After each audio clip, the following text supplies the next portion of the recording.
किसानों से बिना बात किए उनकी बात तक नहीं पड़ी। सरकार से अपील करती हूँ कि केंद्र इस बारी किसानों की बात पड़े। सर, मेरे क्षेत्र में पिछले कुछ समय से किसानों के ऊपर बहुत बड़ी तकलीफ मुसीबत आई हुई है। सर, आप जानते हैं कि कुछ समय पिछले क्रॉप में जब वीट था तो मार्च के महीने में इतनी गर्मी आ गई कि उसका ग्रेन सुकड़ गया, उसकी आउटपुट कम हुई और जब उसको एक्सपोर्ट करके 2 पैसे मिलने थे तो सरकार ने बैन लगा दी।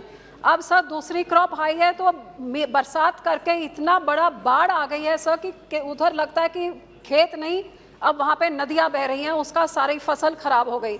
इससे पहले सर अब नरमा जो कॉटन क्रॉप है लगातार 3 साल उसमें बीमारी लग रही है, कभी सुंडी कभी सफ़ेद मच्छर, और इस करके किसानों को पली पलाई फसल को उनको अपरूट करना पड़ रहा है।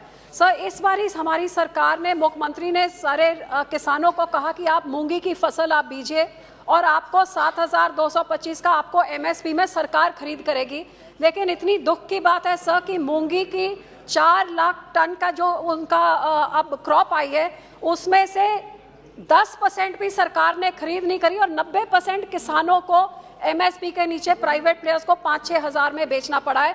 और सर एक तरफ से बाढ़, एक तरफ से बीमारी, एक तरफ से एमएसपी नहीं, गरीबों के मकान बाढ़ में रुल गए हैं, मजदूरी सारी खत्म होगी और हमारे मुख्यमंत्री हेलीकॉप्टर से देख के किसानों से बिना बात किए उनकी बात तक नहीं पड़ी। अब उनके घरों में मच्छर पैदा हो रहा है, बीमारी फैल रही है और यहाँ पे हमारे मेंबर ऑफ पार्लियामेंट, हमारे प्रेसिडेंट सुखबीर सिंह बादल, वो जाके मदद हम लोग कर रहे हैं, लेकिन हमारी सरकार कुछ नहीं कर रही। आपके माध्यम से मैं सरकार से अपील करती हूँ कि केंद्र इस बारी किसानों की बात पड़े और ये किसान जो देश का पेट पालने का सबसे बड़ा योगदान डालता है, आप पंजाब के किसानों को कोई कॉम्पनसेशन बहुत बहुत धन्यवाद।